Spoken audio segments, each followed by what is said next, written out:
And so there's very targeted recruitment from American Samoa, from Federated States of Micronesia and the Marshall Islands for food workers. You're talking about foster farms, you're talking about Tyson, but oftentimes when they come here, there's no support because these corporations are now set up as social service agencies. Hi, you're listening to Healthcare for Humans podcast, the podcast dedicated to educating you on how to care for culturally diverse communities so you can be a better healer. This is about everything that you wish you knew to really care for the person in front of you, not just a body system. Let's learn together. Today's episode is on Pacific Islanders. Washington is home to one of the largest Pacific Islander communities in the United States. These are the Polynesian, Micronesian, and Melanesian communities who have made Western Washington their home for more than 200 years. We talked about in a previous episode with Dr. Maile Tawali'i about how these terms are problematic. These terms, Polynesian, Micronesian, and Melanesian, are not used by the people that live in the islands, and they're primarily terms that were created by colonizers. In addition, they're not specific enough. People don't come to you saying, I am Polynesian, but they say, I am Samoan. They don't say, I'm Melanesian. They say, I'm from Fiji. If you're like me, you're probably disoriented talking about all the Pacific Islands. So I'll put the map in the show notes so you can become familiar with the islands and where they're located. More than half of the state's Native Hawaiian Pacific Islander population have made Snohomish, King, Pierce, and Thurston counties their home. If I had to sum up the experience of the Pacific Islander community in Washington and the US, it's a story of erasure. First, it was erasure due to their inclusion in the Asian Pacific Islander category. The aggregation of Pacific Islanders into such a large group, such as Asians, made it so nobody actually knew how the Pacific Islander community in the US was faring. They didn't know the statistics of health or their well-being, or what resources they really needed. In 1997, the Office of Management and Budget mandated the disaggregation of the Asian and Pacific Islander data. This seems like a win, but this is where the other part of erasure comes in. After disaggregating the data, people realized the population of Pacific Islanders in the US was less than 1%. And when you're less than 1%, sometimes people don't think it's worth it to spend resources on so few people. The Pacific Islander community were omitted from so many interventions that benefited many other people. And that's it. And that's what you hear when you talk to the community. That just because they're 1% doesn't mean their lives don't matter, their culture doesn't matter, or they don't matter. To talk about this community, I have with me here Joseph Seia, the co-executive director of the National Association of Pasifika Organizations and the founder of PICA-WA. National Association of Pasifika Organization is the first national Pasifika organization convened by Pasifika leaders across the country to advance sovereignty in policy, health, and communications. PICA-WA, the organization Joseph founded, the Pacific Islander Community Association of Washington, is an organization that provides a cultural hub and a center for service and advocacy for Pasifika peoples in Washington. Joseph has 15 years of experience in direct service, youth development work, and nonprofit leadership and administration. We structure our conversation by talking about Melanesia, Micronesia, and Polynesia. We start off talking about Melanesia and how unhealthy food is dumped in the Pacific Islands, affecting their health. We talk about the idea that Pacific Islanders are primarily a Black race and how anti-blackness has infiltrated the community. Then we head to Micronesia. We talk about the harms of Japanese and U.S. colonialism and COFA, the Compact of Free Associations, the targeted recruitment of Pacific Islanders for food factories to avoid immigration barriers, and the poisoning of the environment through nuclear waste plants and how climate justice champions are fighting this violation. In the last part of the episode, we talk about Polynesia, how Polynesians are often seen as the navigators and explorers, and the concern of viewing the island's existence as entertainment for Asian and American tourists. how Christianity was Samoanized when it arrived, emphasizing the idea of holding multiple beliefs in contrast to the Western perspective that things can't coexist, and end the episode talking about Joseph's favorite food. Here's Joseph Seia. Welcome to the show, Joseph Seia. Hey, thanks, Raj. Thanks for having me.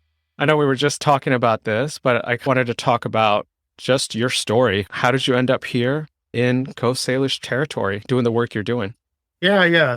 Thanks for asking, Raj. So both my parents were born in American Samoa, which is a U.S. territory since the 1870s. My family immigrated to Compton in the 1960s, and my parents met, and I was born in 1983 in Compton, California, along with my siblings. I think my parents had a hard time in California during that time, and we ended up back home in American Samoa and islands, and then moved to Western Samoa, Independent Samoa, which is another country, and then ended back up here in Washington State when I was 11, where we had relatives over here. And with Pacific Islanders, you always migrate to where your relatives are. We had a cousin out here, so we ended up here and been stuck here for a while in Coast Salish territory. So I went to middle school here, and high school, went to college at Seattle University, and have been here since then. Yeah. And your family's here still or back home? Yeah, my father ended up returning to Independent Samoa. My mother lives in Alaska with a few other siblings, younger siblings. Our smaller part of our clan is here, but most of our family is spread out throughout other diasporas in Australia, in Aotearoa, New Zealand, and back home in Samoa. Yeah, gives you a way to travel the world, I'm sure. Yeah. You visiting family that way. Yeah. We got family all over. Social media is actually really big for Pacific Islanders because we have very global family. A lot of Pacific Islanders are very global. And so a lot of the ways that we talk to each other is actually through Facebook and other social media. Do you all suffer from the WhatsApp too? Oh, yeah. WhatsApp. Yeah, that's right. I get a lot of forwarded messages. I'm trying to figure out what's real and what's not. Yeah, that's right. Well, thank you for joining us today to talk about the Pacific Islander community. We talked about the Native Hawaii community a bit just in the prior episode. I wanted to actually spend some time just talking about the Pacific Islander community because I think people still say Native Hawaiian and Pacific Islander. It's like the afterthought. And I wanted to break this down, go through the different islands, and also talk about a little bit of history. Not for everybody to remember it, but just to see the common themes in the history here, which is of colonialism and land displacement. So people use the terms Melanesia, Micronesia, Polynesia. I found a quote which probably encompasses this definition that it's not easy to define precisely on geographical, cultural, biological, or any other grounds, these terms, but they're a historical category and they've been used over and over. And now people use that as common terms. Okay, let's go to Melanesia. And just to remind folks, it's Fiji, New Caledonia, Papua New Guinea, and then West Papua too. So there's a sizable population of the Fijian community in northern Washington, right? Around the Everett and Snohomish cities. Is that right? Yep. I wanted to talk about food for these different islands. Do you think Pacific Islander foods are overall similar? Is it still breadfruit, taro, things like that? Yeah, that's the indigenous sources of food, right? Our foods that you'll find on any tropical island, which is root-based, a lot of roots. A lot of Pacific folks grew up on roots, whether it's sweet potato, yams, and taro. So I think the militaristic occupation of the Pacific, you find very similar foods across the Pacific that is based on canned food, right? Canned meats, all types of foods that might not be the best for you, but are consumed in the islands. And I also know that a lot of like meat products that isn't consumed in Western society is dumped on the Pacific. Things like the bad parts of the lamb, right? New Zealand can't really sell in New Zealand, so they dump them on Pacific nations. And also turkey tail, which is a very fatty part of the turkey, is really widely consumed in the islands. So a lot of the meats that will be consumed in the Western Islands are sent over to the Pacific for consumption. And because of Pacific nations, due to the laws of the World Trade Organization, we cannot put unnecessary tariffs or we cannot ban any products from Western nations, even products that might be unhealthy for us. So a lot of times we're forced to take whatever it is that is being dumped in our markets back.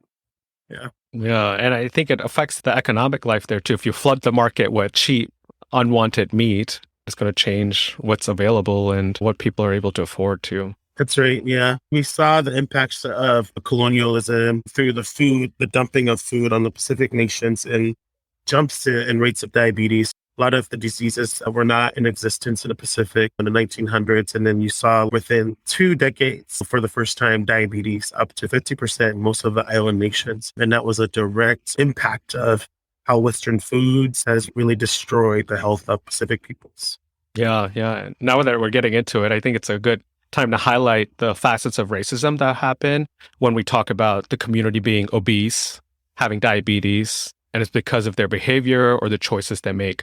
When there's all these underlying facts about the history and how societies have made food available or unavailable and have changed essentially what is supposed to be a healthy, nutritious diet into whatever's left over from our countries. That's right. Before we go to Micronesia, I would say that most Pacific Islanders that exist in the world are actually from our Melanesian territories. They're often the most under-celebrated, under-recognized Pacific peoples. Most Pacific Islanders have some degree of Melanesian genetics within them. So we are Black and brown. And I have to tell people that Pacific Islanders are primarily a Black race because of our kin to Melanesia. And there's still very explicit ways that Asian people, Pacific peoples, are still looked down as savages. All of the images from the U.S. slavery is still perpetuated to downgrade and dehumanize our Melanesian brothers and sisters and compare them to monkeys living in the jungles. And so there's very explicit racism that impacts our Black Pasifika, I should say. And we've done a lot of work to continue to lift up Melanesian kin because we know that we're all kin to Melanesia. I am a descendant of Melanesian people as well. And all Pacific Islanders are descendants of Melanesian people, whether we like it or not. A lot of the anti-blackness that we now experience in the Pacific Islander community is from the influences of the church, the image of white Christ, and also seeing that light skin is privileged and lifted up as something that is more beautiful and more ideal than your grandmother who is Black skin. So you often see white products being sold in markets in Melanesia and Micronesia and Polynesia because of anti-blackness sentiments that was fed to us through religion and also through real rewards. Because under colonial rule, only half white persons were given the right to vote in many of these setups in the Pacific. So that also equated to being fully human. In the US, they also had different standards that measured Black vote, right? Vote privileges. Similar things were happening in the Pacific where you had to be half white in order for you to actual vote in a lot of those colonial structures. So whiteness is still lifted up in many ways. I think it's important to talk about internalized racial inferiority. Do you feel that the Melanesian community feels that, and is that part of the work we're talking about that we need to do as a community? Internalized racial inferiority affects all Pacific Islanders. Polynesian, Melanesian, Micronesian, Oceanian people. Nobody has any real systemic power to impact pain on another racial group. So at the end of the day, we all lose in this arrangement. But colorism and the ways that we marked our relatives who are darker skinned versus those that are whiter skinned is all a part of the setup, right? There are no winners in this work, and internalized racism affects all. Right? Even those that feel like they are superior because they are lighter skinned in our communities. There's this term in the Samoan community called afakasi, and it really is a transliteration of half caste. But it's used to praise people and say that they're more beautiful because they have European stock in their blood. And that was perpetuated because of colonialism to marry Europeans and marry white people because the lighter your skin, the more privileged you will be socially, economically, and political status. You're lifted up for all of those reasons. And yeah, that is something we continue to face in Pacific communities. And we're having to make sure that we together as a community are having dialogue and that we are not indeed continuing to perpetuate anti-blackness within our own families. Yeah, it resonates with me because we struggle with that in the Indian community too. There's darker Indians and lighter Indians. And skin whitening creams, it's like $1 billion industry. So same work about figuring out how to come together as a community. You know, Raj, that's fun that you bring that up because I was in Fiji about 3 years ago and the stuff that is aired in Fiji are actually Indian TV. And you go to Fiji and on TV are all these white-skinned people. I've never seen a white-skinned Indian, by the way, but this is what's on 24/7 in Fiji. And you look at the melanin of the actual people that live there, all dark-skinned, indigenous Fijians and Indo-Fijians, but yet they're eating this BS stuff on TV that is all white-skinned peoples that they're seeing 24/7. And you see the product of that because you go to any market. there's whitening products everywhere. And so it's a very common sort of product that is being sold in the islands. Yeah, yeah. Thanks, Joseph, for explaining that part of Melanesia a little more. So the next thing that I have is Micronesia, the Federated States of Micronesia, Marshall Islands, and the U.S. territories of Guam, or part of Micronesia. I think it's a good time to talk about COFA. It comes up a lot, but I don't think people really understand that. Most people don't know, but most of the North Pacific, after the World War II, Japan had committed genocide in many parts of Micronesia because of their proximity to Japan, and also because of the North Pacific's relevance as a pathway between Asia and also the U.S. So there was a lot of genocide happening in the North Pacific, and also the torture and rape of women, Pacific women being used as comfort women as well in that history, I think oftentimes is forgotten. And so there are a lot of mixed race North Pacific Islanders with Japanese blood because of the brutalities that Pacific Islanders faced when they were under Japanese rule. They left, the U.S. came in, one oppressor for the other, and the U.S. still did not see the humanity of the peoples there because of their relationship to indigenous people in the U.S., and instead used the North Pacific as practice for their atomic nuclear bombs. And so nuclear bombing was done in North Pacific for 20 years that led to a whole destruction of ocean and food source for a lot of our Micronesian brothers and sisters. And instead of going through a process of reparations, the U.S. decided to let them go under the Compact of Free Association, right? So there's no sort of moral, economic, political reparations to be given to our Micronesian brothers and sisters. And instead they signed these very weak agreements of a free association that allows our Micronesian nations to have to be freestanding, to be independent, but still are able to still travel here without any sort of social support. They just need their I-94 to get here. But once they get here, they don't qualify for any healthcare provisions, any benefits through DSHS. And so they're really left defenseless when a lot of our communities from Micronesia emigrate over. And when I say Micronesia, I'm talking about the larger Micronesia, but that also includes our Marshallese siblings, our Palauan siblings, and also our Chamorro siblings from CNMI and also Guam. I will say that a lot of the migrations, at least to Western Washington, were very targeted recruitments from food corporations that would go to the islands, to these U.S. territories, and do campaigns and sign agreements with these local governments to then bring cheap labor. Because the difference between cheap labor from the U.S. Pacific and from Latin American countries is in the U.S. Pacific, they can come here and they don't have an immigration barrier that doesn't allow them to work. And so there's very targeted recruitment from American Samoa, from Federated States of Micronesia and the Marshall Islands for food workers. You're talking about foster farms. You're talking about Tyson. You're talking about in King County, there's a Tyler's Farm, which is a chicken corporation that they recruit American Samoans from American Samoa. But oftentimes when they come here, there's no support because these corporations are not set up as social service agencies.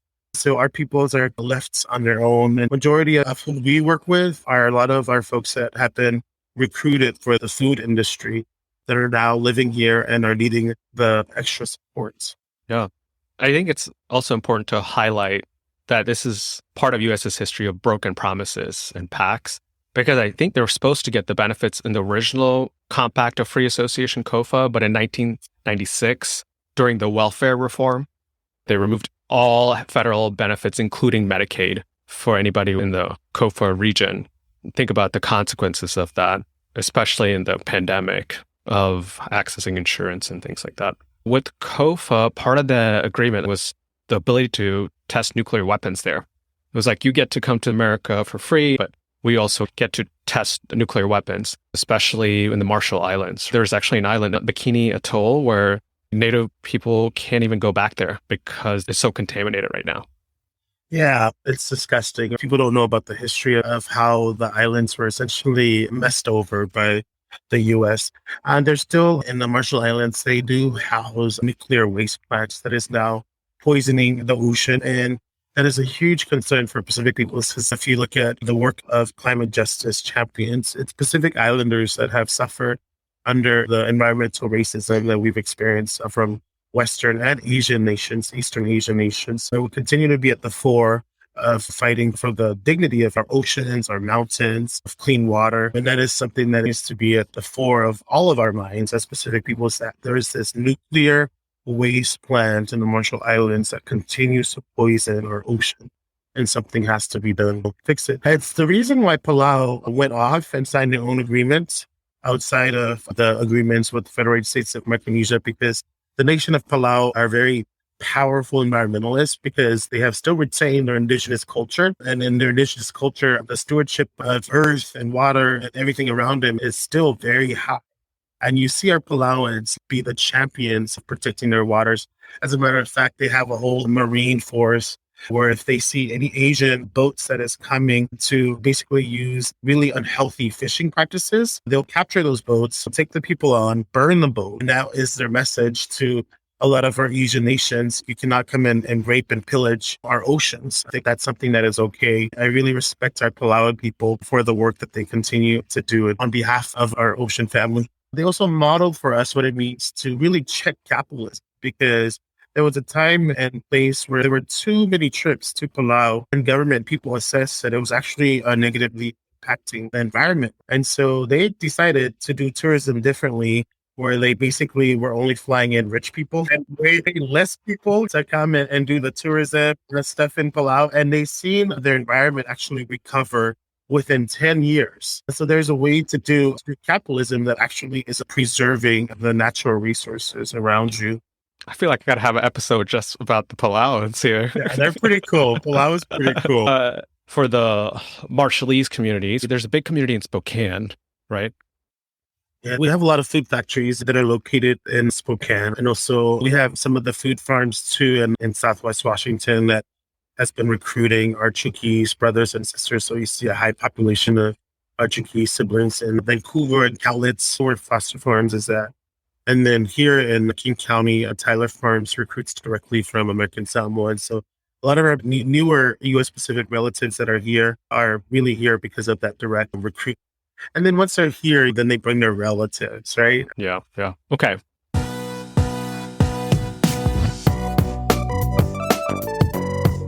Let's go to Polynesia. The islands there are America, Samoa, Cook Islands, Tonga. You are Samoan, as you mentioned earlier. What should we know about Samoa? Yeah, so I'm Samoan, Tongan, and Maori. In Polynesia, we are perhaps known as the ones that historically were the navigators, right? Because a lot of our islands were very far out from the closest continents. And also when people arrived in the Samoan Islands, they called us the island of the navigators because there were thousands of big ships that were going in and out. I should say that there were a lot of strategic ways that navigation was actually destroyed by the colonial forces. I know that for Samoa, a lot of our big ships that we called Alia were actually put down by some of the colonial governments that were there to restrict movement of Samoan people. Part of their ways of trying to control and take over the islands by burning the ships of our peoples. And I think Polynesian people have had a very interesting relationship with our Western relatives, and that they idealized us as their paradise and marketed us as their paradise. And there's a large tourist industry that takes place in Polynesia to entertain white and Asian tourists, or the fantasy of a lot of these big nations where they come in and take vacation at. But I would say that Polynesian people have been here to the U.S. since time immemorial. We have been mixing with Native people here for a while. Since the 8th century, we've been doing trading with indigenous people of the Americas. And so there's been a long history of connection between indigenous Oceanian people and indigenous North and South Americans. And a more recent sort of migration to Washington was actually around 200 years ago when they brought Polynesians from Hawaii and Samoa and other regions to essentially cut down the trees that facilitate the timber industry. Because part of the history that people don't know is when slavery ended in the Americas, it actually traveled to the Pacific, and we called it the Blackbird slavery. And that was from the 1860s till the 1910s, prior to the Europeans bringing the Asians over as indentured servants, right, through the Gentleman's Agreement. Prior to that, they had moved slavery into the Pacific. So we had a lot of plantations where islanders were essentially robbed from other islands to be worked in other islands, and also robbed from our Pacific to be working in Australia and also in South America and places like Peru. And so there was this expertise that islanders had around clearing old growth forest, right, as part of that slavery period that they had gone through, as they were seen as essentially experts in clearing down trees that were then used by Europeans as timber. And so a lot of our islanders that were brought here 200 years ago were here to do exactly the same thing, help with building the West Coast and West Coast cities by clearing the timber. And unfortunately, at that time, our folks were not able to live in white society, and they couldn't live with other communities. So a lot of them were absorbed into the indigenous communities. And so you have a lot of mixed race Native people that are also mixed with Polynesian here in the state of Washington. But you've been here a while in Washington area, and now we have a huge population here in Washington. Yeah, large compared to especially the rest of U.S. I think probably in the top 5, I would assume. I want to talk about the fact that missionaries were a huge part of American Samoa. Is Christianity a big influence in the islands for the Samoan people? Yeah. In the 1700s, the French got there. There was the Massacre Bay, but essentially the French, under the leadership, I forget his name, Artista, he had done something that was really offensive to the Samoan people. Hung a young Samoan woman when he was over there to make an example to Samoan people, not to mess with them. And he didn't know that one of the kings was there, and the king had ordered basically for them to be killed. There were 11 folks that survived that went back to France. But in going back to France, they renamed our islands the Savage Islands from the islands of the many navigators. And because of that renaming, they essentially discouraged Europeans from visiting our islands. We're called the Islands of the Savages. Because of that renaming, they didn't come back till later. So actually, Samoan people were the last people to be missionized because they didn't come there until the 1830s. And by then, all the Native Hawaiians, Tongans, Tahitians, Nuku'hevens, a lot of them had already been Christianized, and Samoa was the last place that Christianity arrived. And in natural consequence of that, we have retained a lot of our indigenous culture, our chiefly systems, a lot of our cultural protocol is still alive. Our tatau, which is the art of tatau, the marking of our body, is still alive, and many other things that were essentially banned in other Pacific nations. And I would say that Samoans really Samoanized Christianity when it got there. And Samoans didn't have to go through a long period of cultural assimilation. It's actually a little shorter of a period. And so when you hear our chiefs and our pastors speak, they would often talk about Jesus right after they talk about Goddess Nafanua, right after they talk about God Tangaloa, in the same light, informing our moral and cultural practice as Samoans. And so Samoans haven't necessarily tiered those things apart, which is very much after this indigenous belief that we can hold all things, right? That things don't have to oppose, like in Western society where one philosophy murders the other philosophy, so one thing can only stand. But for indigenous people, it can actually hold the nuance and hold many things together as truths, right? One doesn't have to necessarily dominate the other. Yeah. Okay. Since you are from Samoa, is there any specific food that you really crave from your homeland? Oh, man, it's a good question. Yeah, taro is a good thing, right? We have this delicacy called palolo, which is the reproductive organs of a coral that is found that grows in the Samoan Islands. And I think it's on the last moon in October. It all comes up, right? And it looks greenish and clear. And there's old traditions, Samoan traditions around celebrating this harvest once a year. And it's the most expensive item. Like people were selling it like in the hundreds, thousands of dollars just for a little whatever pound of it. So we call it palolo.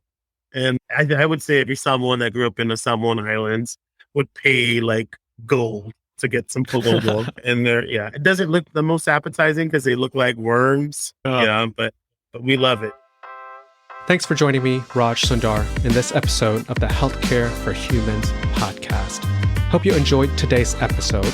Remember to check out part 2 of this conversation in the next episode. Show notes and links can be found over at healthcareforhumans.org. Feel free to comment or send me a message there. If you prefer email me at healthcareforhumans@yahoo.com for feedback and guest ideas. And lastly, make sure you hit the subscribe button and tell a friend. See you next time. This podcast is intended for educational and entertainment purposes only. Views and opinions expressed in this podcast do not represent any of the participants' past, current, or future employers unless explicitly expressed as so. Always seek advice of your physician or other qualified healthcare provider with regards to your own personal questions about what medical conditions you may be experiencing. This Healthcare for Humans project is based on Duwamish land and makes a regular commitment to real rent Duwamish.